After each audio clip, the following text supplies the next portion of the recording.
Welcome back, everybody, to another episode of Mundane Desperados Premier League podcast.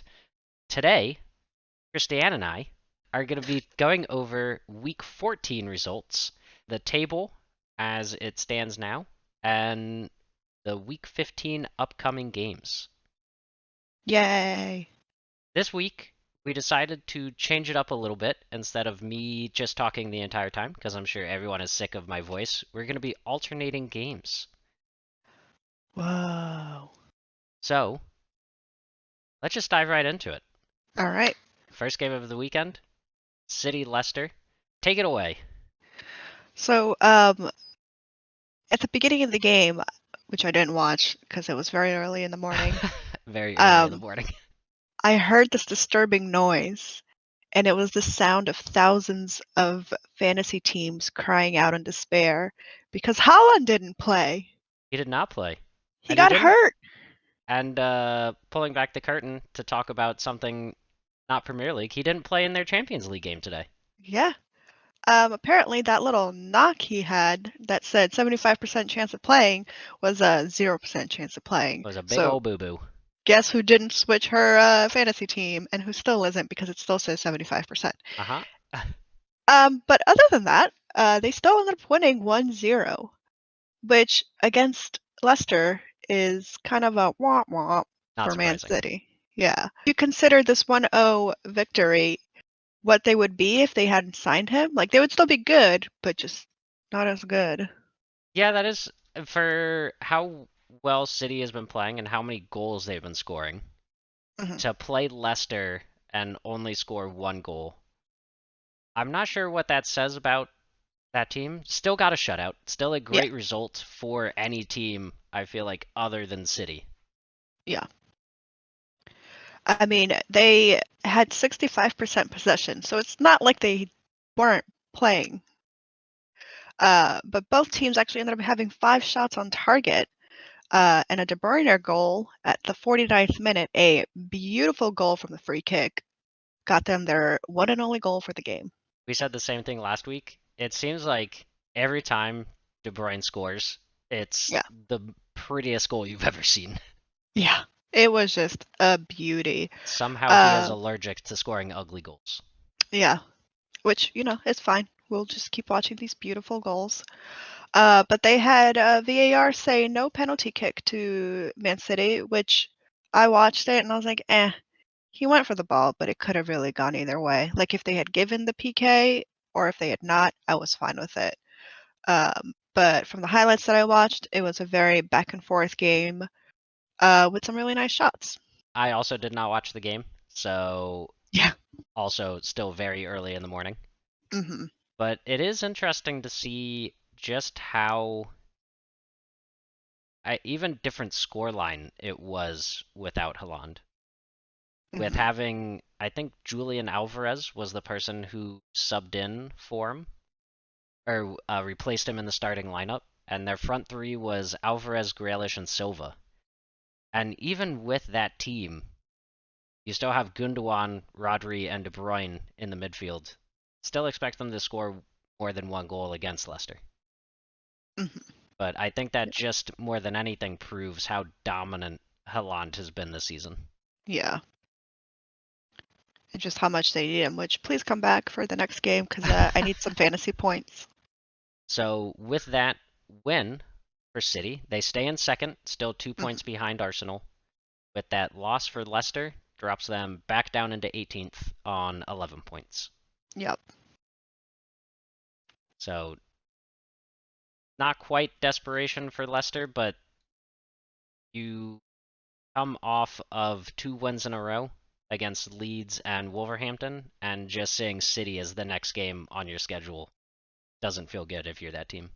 Yeah. But hopefully they can turn around next weekend. We'll get there, but they play Everton. So, Hmm. and this game, not surprising. Both Christiane and I had City winning. So, Yeah. 1 for 1 so far in the weekend. Yep. Next game of the weekend was Bournemouth and Tottenham. This was actually a surprising game. I saw the scoreline first, and I was like, oh, of course Tottenham won. They played Bournemouth. Bournemouth has given up a ton of goals so far this season.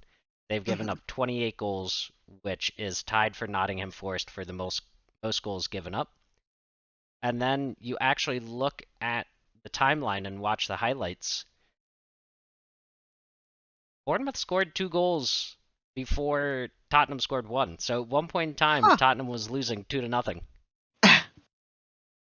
Bournemouth scored on a pretty easy breakaway in the first half. And then right after halftime, Bournemouth scores again by Kiefer Moore and Kiefer Moore. 2 goals for Kiefer Moore. Good for him. Didn't know a person named Kiefer Moore existed Yeah. before this game, but good for Kiefer Moore. Good for you.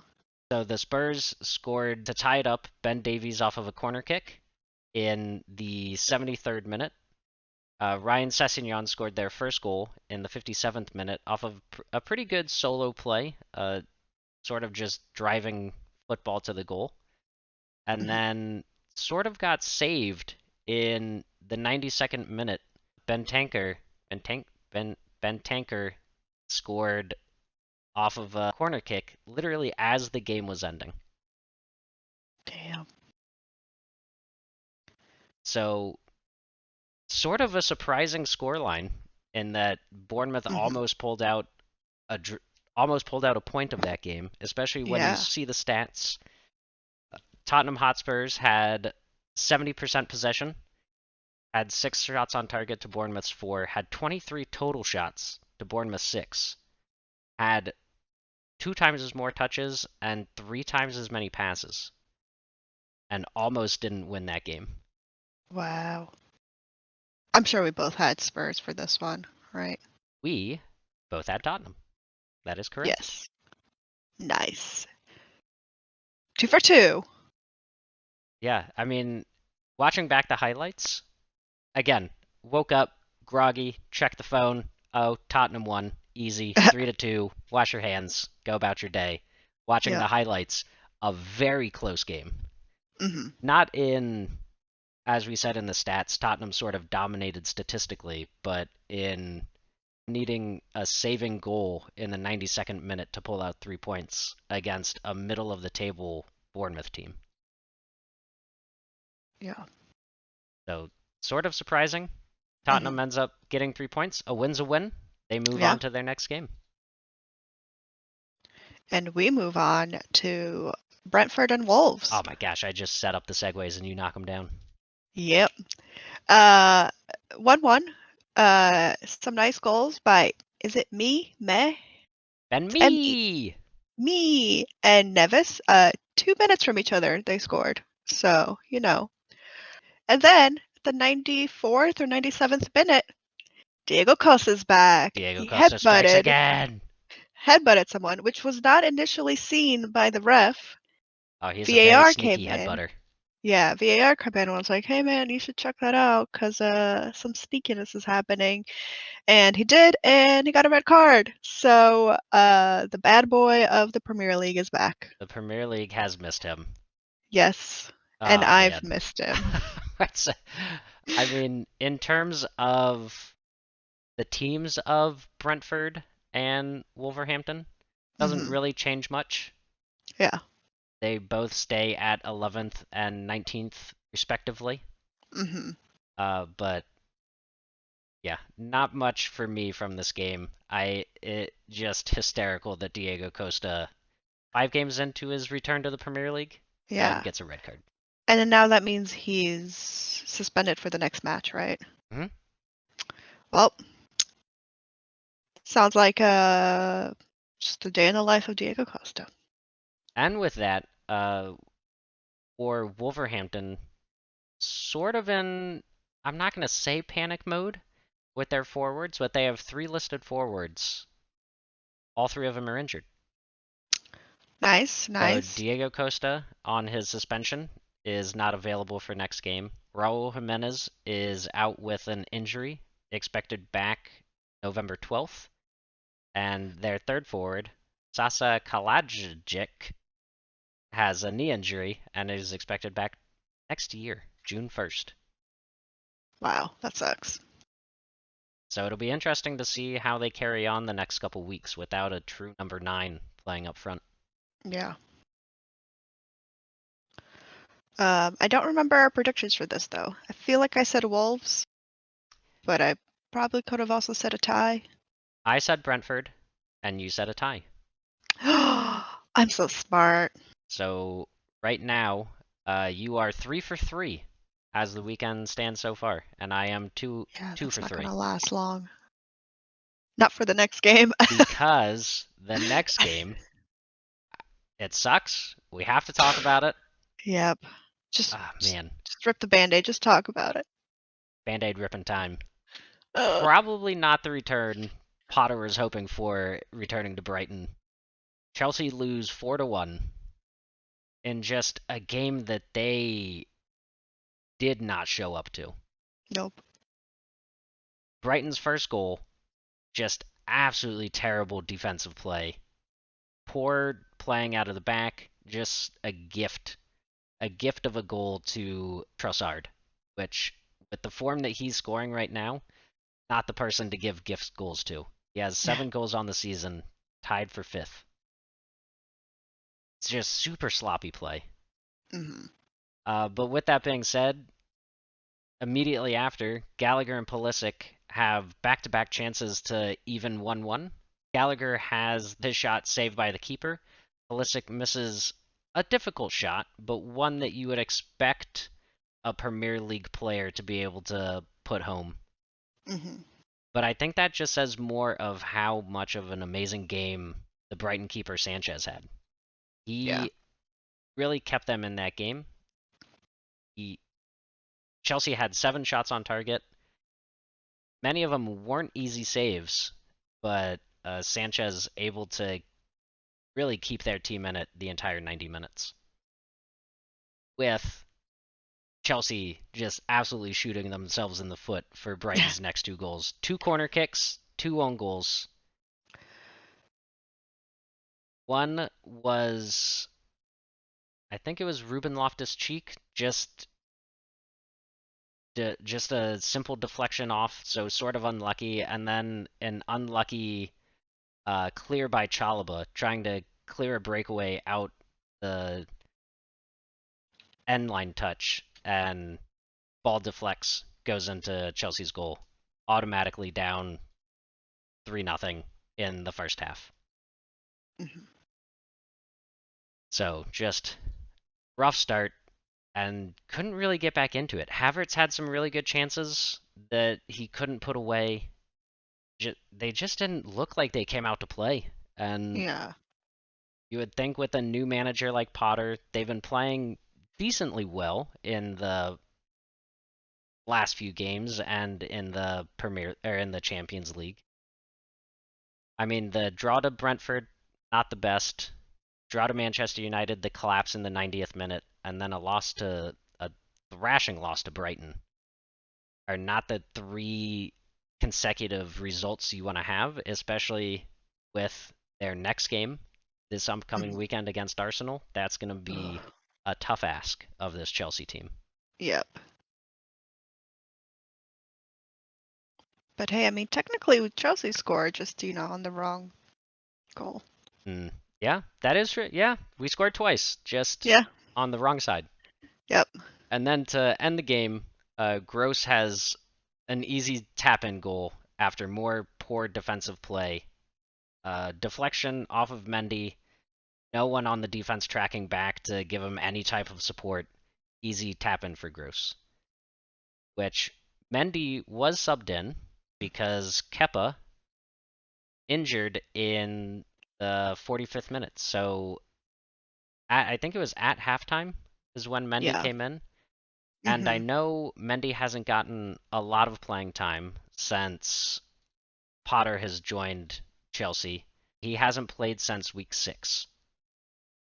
Yeah. And he looked Because like he it. was injured himself. Yeah, he in all fairness to him, he Yeah. he was also dealing with his own injury, but he looked rusty. Yeah. He looked a little slow. He had some poor plays out of the back and just piling on top of just a poor Chelsea showing. They didn't show up. They didn't look like they wanted to play too hard. And it showed in the scoreline. Mm-hmm. Got outshot 9-7. The possession 59% to 41%, so a little more even. Chelsea trying to keep possession. They had about 200 more passes, so they were keeping possession in just no shots going in. Yeah, which is unfortunate. But yes, both Cristiane and I had picked Chelsea to win, Yep. and they did Joke's not. on us. Yeah. I think this goes back to the past couple weeks, and this is becoming sort of a running theme, which if it didn't happen to Chelsea would be funny, that it seems like any team that we pick or have picked to win, they seem to lose 4-0, or the scoreline is always around 4 to something. Yeah. So just this week, Chelsea. Chelsea was in the crosshairs. Unfortunate. But moving on from Yeah. a very depressing game, another depressing game, just in a different form. Yeah, so we have Crystal Palace versus Southampton. I think Crystal Palace should have gotten a PK. I'm blanking on what happened, but That sounds that's about what I right. wrote down. hmm So That's what I would expect from a Crystal Palace and Southampton game. yeah, but we got a nice goal from Edouard. But I will say, from watching those highlights, because I think this game was also very early in the morning, Palace keeper saved Crystal Palace. Like Southampton was just knocking one into the other.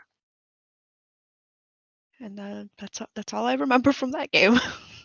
So in this game, the Southampton keeper is someone named Gavin Okay. Bazunu, Oh, and he's Irish. So, oh, that's fun. hmm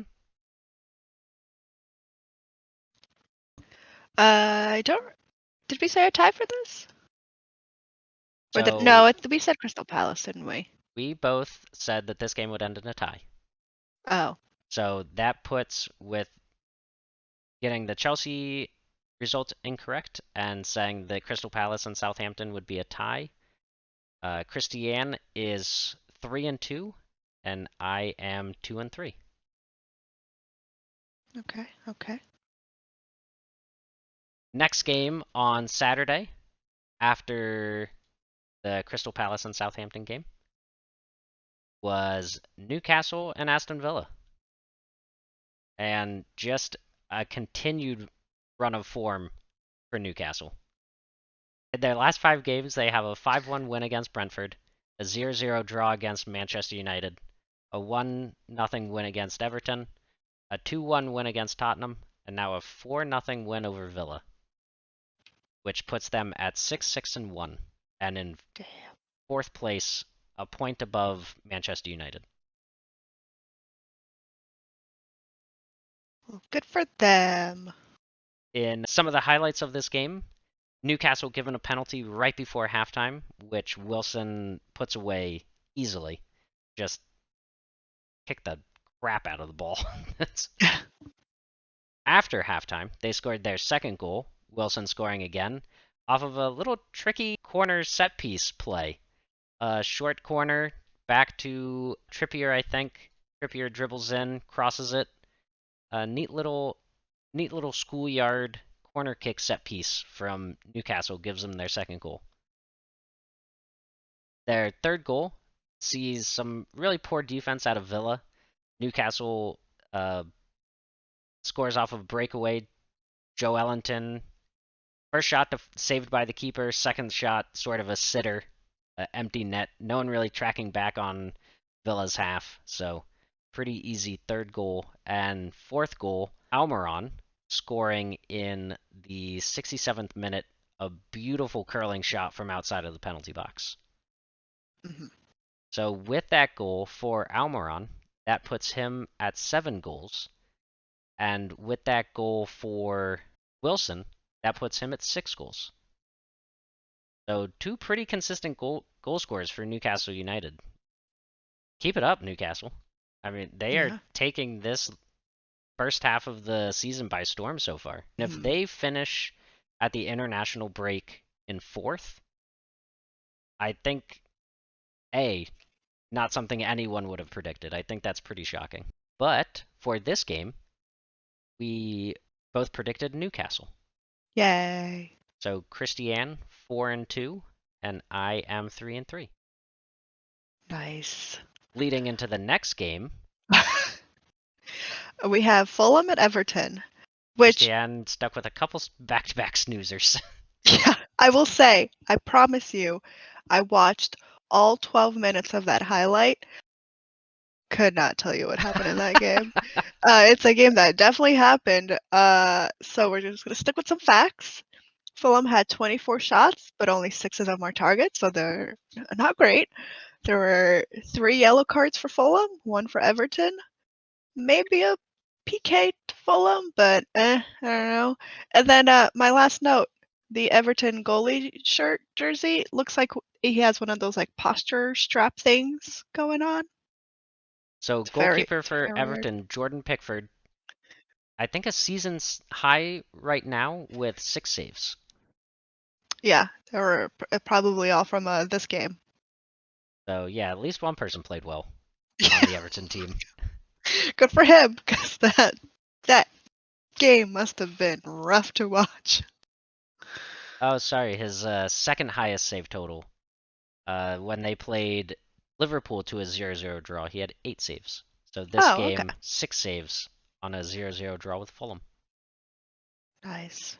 Well, So playing pretty well so far this season, mhm. or not being able to find the back of the net either. Because they've only let in 12 goals, but they've only scored 11 goals. Yeah, it's a game that happened. Christiane, in this Fulham Everton, I had predicted the game would end in a tie. You had predicted that Fulham would win. Dang it. Now we're tied, aren't we? I think both 4-4, Okay. which leads us to our next game. Which we both got wrong. Actually, we'll get to it. Because our next game was Liverpool Leeds, Hmm. which I said last week when Liverpool lost to Nottingham Forest that was probably one of the biggest upsets that I could remember in the Premier League. Uh-huh. And then Liverpool just outdoes themselves, losing 2-1 to Leeds. So at the time that they played both of those teams, 2 consecutive losses to teams in the relegation zone. With this win, Leeds moves up to 15th with 12 points. But I just don't know what's happening to Liverpool. They keep losing games or drawing games that they should be winning easily. Hmm. And as I just said, with a loss to Nottingham Forest and a loss to Leeds, 2 just embarrassing results back to back for Liverpool. With that said, I mean, Liverpool did have some bright spots. They were able to score. The game Hmm. did open with Salah almost scoring off of just a lapse of and poor play from Leeds defense. Then immediately after, Leeds opened with again a terrible defensive pass back by Gomez that just sort of gifted a goal to Rodrigo. Gomez tries to pass it back to Alisson, as Liverpool does, Hmm. although Alisson wasn't there. Alisson had Yeah. moved, so Alisson was trying to scramble back to get to the ball as Rodrigo just taps it in for a goal. As a fan of Chelsea, it Hmm. was good to see Liverpool in just sort of a circus act of playing defense.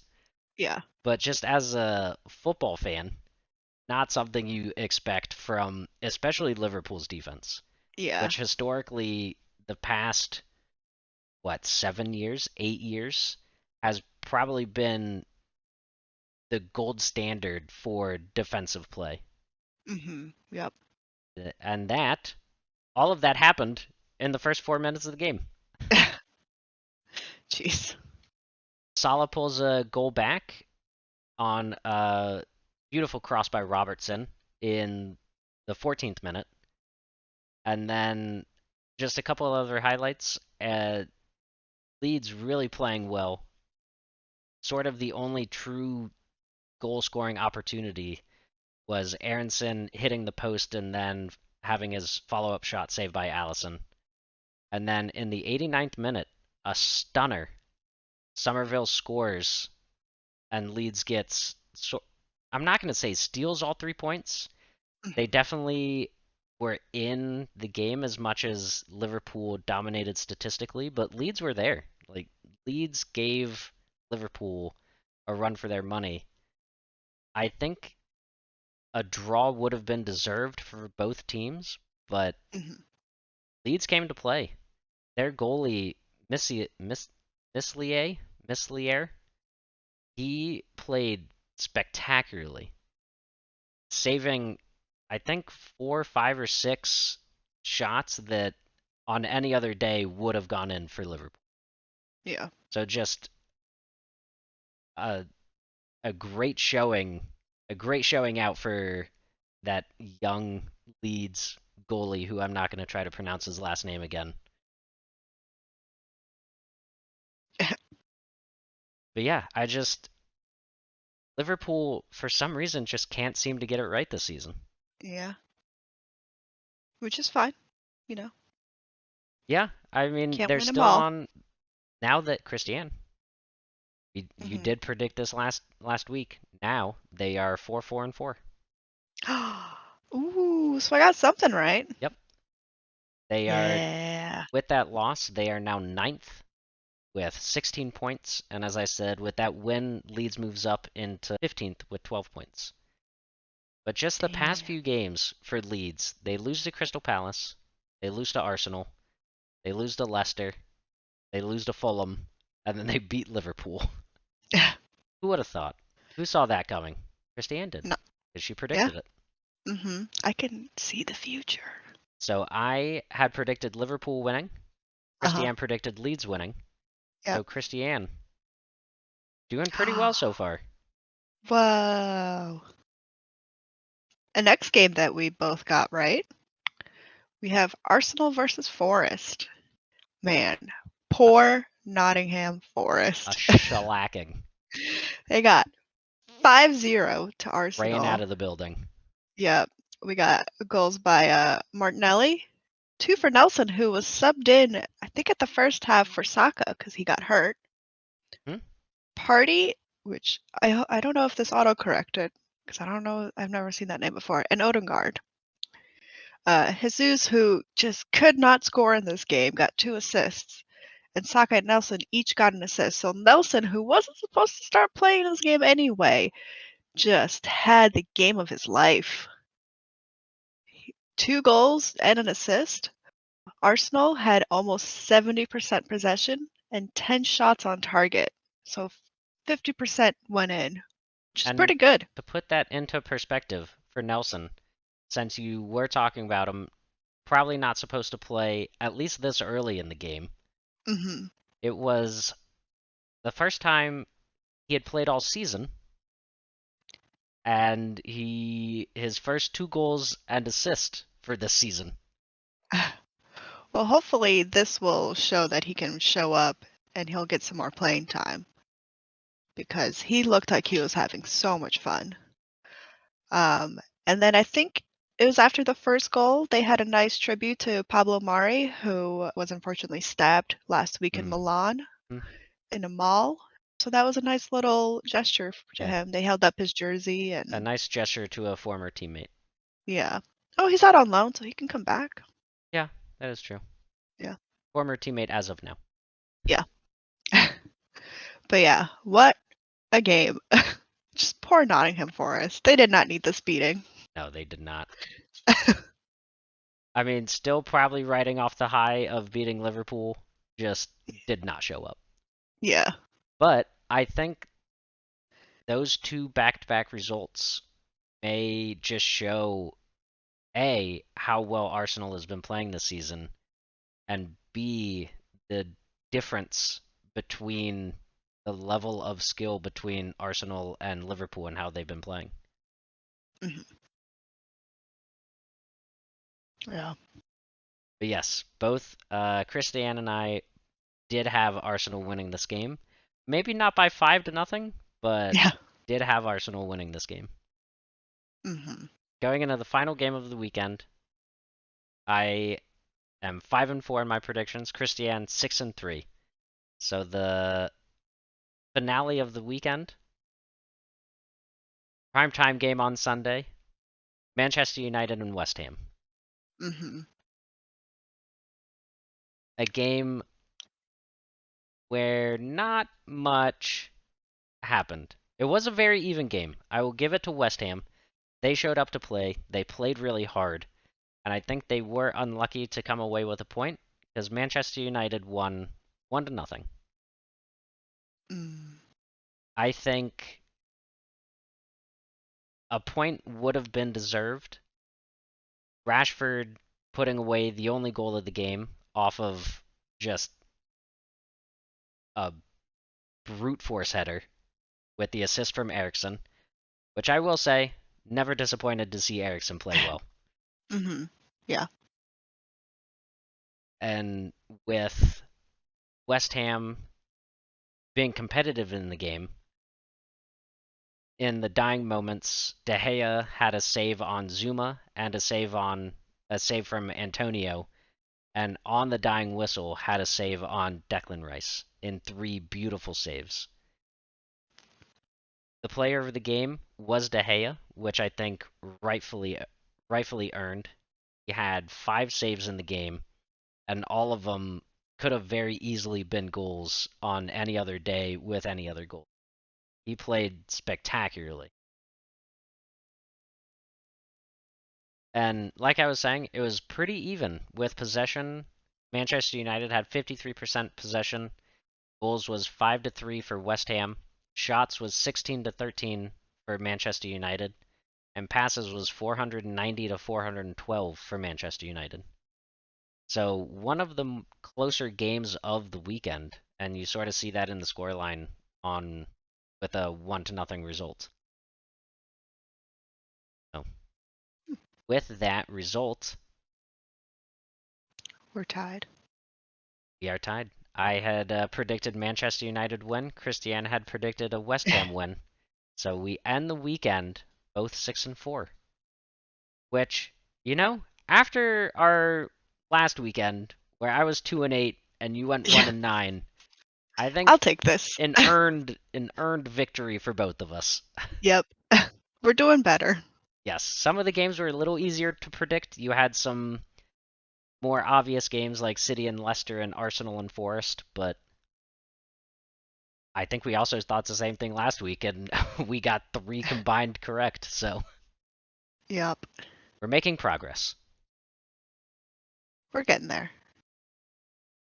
So that brings us to the end of the weekend. So a quick recap of the table, at least as it stands today, for the top 10. Arsenal still in first with 31 points. Manchester City still in second with 29 points. Tottenham in third with 26 points. Newcastle in fourth with 24 points. Manchester United moving ahead of Chelsea with 23 points. Chelsea dropping to sixth with 21 points. Fulham staying in seventh with 19 points. Brighton moving up to eighth with 18 points. Liverpool falling down to ninth with 16 points. Tied with Crystal Palace, who's in 10th with 16 points. So a pretty close table still for the middle of that table. Arsenal and City sort of running away with it. Tottenham is still within reach, but definitely can't afford to drop any more points in the near future if they have a hope of catching Arsenal. Because Arsenal, as of right now, with 12 games played, is 10-1-1, Oof. with 30 goals scored and 11 goals conceded. Well, good for Well, them. good for them. And the bottom of the table stands Leicester City, moving back into 18th with 11 points. Wolverhampton in 19th with 10 points, and Nottingham's Forest with some work to do, we'll say, Yeah. in 20th with 9 points. So I think that's this weekend. Yeah. Some, again, as we said, some really good games. Some definitely lopsided games. Some thrillers with Bournemouth and Spurs, and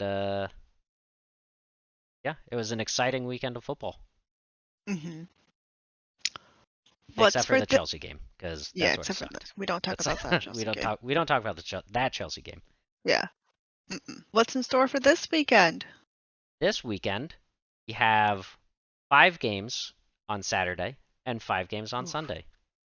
So gone All is the right. weekend of having the marathon, whatever 8 games there were on last Yeah, that Saturday. was. That was a lot of football to watch. Yep. But Saturday kicks off Leeds and Bournemouth. Must say tie. Bournemouth in 14th place with 13 points, coming off 3 consecutive losses to Southampton, West Ham, and Tottenham. Leeds moved up to 15th, as we talked about, with 12 points, coming Mm-hmm. off of a win against Liverpool. Hmm. Yeah, I'm gonna say tie. That's probably the smart thing to do, but I think I'm going to go with Leeds. I figured you would. Hmm. Get back on the Leeds train. This is a tough game to predict because before that, Leeds could not buy a point if they wanted one, Yeah. with at least in the past 5 games, 4 consecutive losses before their victory at Liverpool. But Bournemouth they have 28 goals conceded so far this season, Mm-hmm. which, as we said, is tied with Nottingham Forest for the most. And they only have 12 goals scored this season. So if Leeds can figure out a way to score 1 or 2, I think Leeds' defense is good enough to hold Bournemouth to a clean sheet or at least 1 goal. So I'm going to say Leeds. All right. Next game of the weekend, probably a little easier to predict. We have Manchester City and Fulham, City. which I think we are going to both guess Manchester City. Yep, City. Easy, not much to say about that game. Moving Yep. on to the third game Moving of on. Saturday, Nottingham Forest and Brentford. Brentford. I was also going to go with Brentford. Brentford currently sitting at 11th, just outside of the top 10 on 15 points. Nottingham Forest, as we talked about, struggling a little bit down in 20th. Mm-hmm. Struggling a lot a bit. Struggling, yeah, a decently fair bit Yeah. down in 20th. Uh, Brentford conceding a lot of goals, but also scoring a lot of goals. Has 19 goals scored, 22 goals conceded for a -3 goal differential. Nottingham Forest, 28 goals conceded, 8 goals scored for -20 goal differential, which is currently the worst in the league. So Yay. I would be, I mean, just as someone who doesn't like seeing teams suffer, I would Yeah. like to see Nottingham Forest win. I would like to see them be able to build momentum off of that Liverpool victory, but Mm-hmm. then losing to the way that they did to Arsenal probably takes all of the wind out of that victory sail. So, Yep. so I don't see them beating Brentford, but we'll see. Fourth Yeah. game of Saturday, Wolverhampton and Brighton. I'm gonna say a tie. I'm gonna go with Brighton. Brighton coming off of a huge Oh, victory I'm against gonna say Chelsea. Brighton actually, yeah. Yeah, Brighton. Yeah, because Brighton again coming off of a huge victory against Chelsea. Wolverhampton now playing without any true forwards, so Mm-hmm. it'll be tough for Wolverhampton to score. Still with only 6 goals scored so far this season, which puts them at the lowest goal scoring total. So I just don't see it for Wolverhampton this week.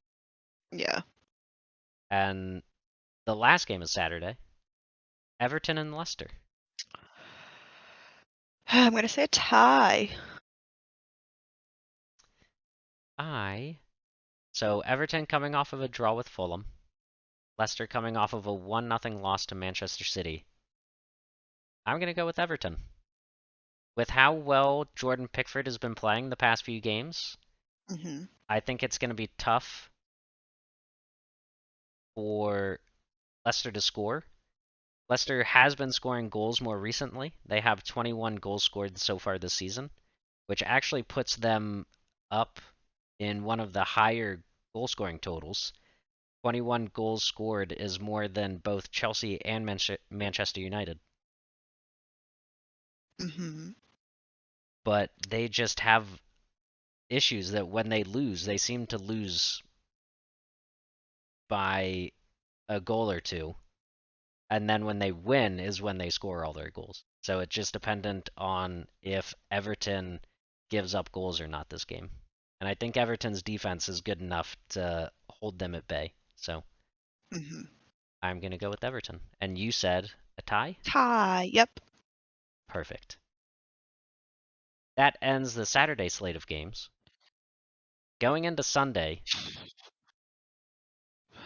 I'm going to hate saying this, but for the first game, Chelsea-Arsenal, I'm going to go with Arsenal. Probably the biggest game of the weekend.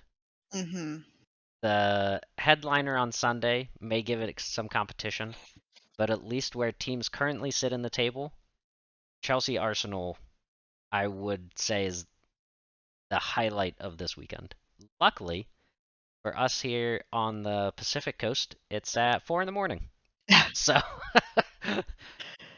I will not be waking up to watch it. Nope. I will have to watch the highlights. Yep. But yeah, it's tough. After watching how just lifeless Chelsea came out against Brighton and watching Arsenal dismantle Nottingham Forest, it's tough to say that Arsenal doesn't win that game. Yeah. Which stinks. Stupid Arsenal. Yeah. Next game of the Sunday slate of games is Aston Villa and Manchester United.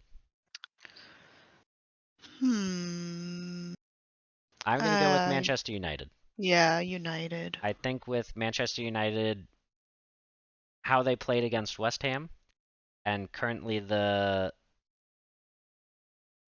game that Aston Villa came out with Newcastle. Aston Villa currently sitting in 16th, Manchester United sitting in 5th. I don't see Villa scoring enough goals to beat Manchester United, and I think they give up more goals than they would like. So Manchester United to win against Villa. Yep. Speaking of Newcastle and how they just destroyed Aston Villa, next game of the weekend is Newcastle-Southampton. Newcastle sitting in 4th, Southampton sitting right above the relegation line in 17th. I'm going to say Newcastle. I will also say Newcastle. I don't think I've guessed a tie yet this week. No, which you have is not. A bit Surprising scary. for you. Yeah, maybe I should just say ties for the last couple games. Which, the next game, I may, because it's West Ham and Crystal Palace. I think I'm going to go with a tie for that game. I'm going to say Crystal Palace. Right now, Crystal Palace in 10th with 16 points. West Ham dropping down to 13th with 14 points. So pretty close. Crystal Palace with a -3 goal differential. West Ham with a -2 goal differential. So they're pretty evenly matched teams, at least in goals scored and goals conceded, and where they are on the table. So I'm going to go with the tie. And you said Crystal Palace? Correct. All right. See what happens. Because that leads us into the headlining game of the weekend, the final game on Sunday. What I think on any other season would be a mega game. Tottenham and Liverpool. Tottenham. I will also go with Tottenham. I'm inclined to say a tie, though. Tottenham I'm not gonna. as secure in their last 5 games as you would expect them to be. They beat Brighton, they beat Everton, then they lost to Manchester United, lost to Newcastle, and then just barely beat Bournemouth. Mhm. So they've looked a bit shaky, at least in their last 3 outings. But Liverpool, their last 2 outings haven't been much to write home about either, losing to Forest and Leeds. I would like to think Liverpool, after watching their last 2 performances, able to come back with some sort of urgency in the game. But we've been saying that for 12 games now. Like, they just haven't been able to find that extra gear that you usually expect Liverpool to have. Yeah. So I'm gonna stick with the tie here. And I will go with Tottenham. Mhm. Some exciting games this weekend. Some games that we will definitely have to watch the highlights of after. Yeah. And 2 really heavyweight games in Chelsea and Arsenal and Spurs and Liverpool. Sunday will be an exciting day. Mhm. Nothing really else to talk about? Nope. I think that's it. Um, Let us know in the comments if you think we got anything right or wrong. Feel free to tell us we're wrong. We're used to that. And if you liked anything we said, don't forget to like, subscribe, share the video, tell all your friends. Tell your friends! Thank you for joining us on episode 5 of the Premier League podcast. As Christiane said, like, comment, subscribe, do the things for the YouTubes, and hopefully we will see you guys back next week as we do our wrap up of week 15 and look into week 16. We're getting so close to the international break. World Cup, what, World 18 days Cup. away? Yes. I can taste it. I can I taste can't the wait. World Cup coming back to the United States. It's coming home. Just uh, for America. in 2026 when you guys host. Thank you, everybody. Bye bye. Bye.